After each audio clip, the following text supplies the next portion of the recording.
అక్షయ్ నాన్నగారిని పిలువు. మంచిగా నేనేం చేశానంటే మష్రూమ్ వేసి మళ్ళీనేమో మీల్ మేకర్ వేసి కిచిడీ లాగా చేసేసాను ఇవాళ. వేడి వేడిగా మష్రూమ్ మీల్ మేకర్ వేసి కిచిడీ చేసేసాను.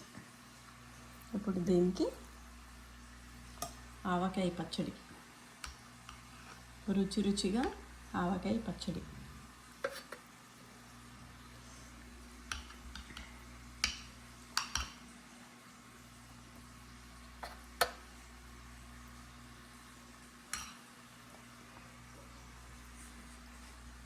ఏవండి, ఇవ్వనా మీకు? పెట్టేశాను.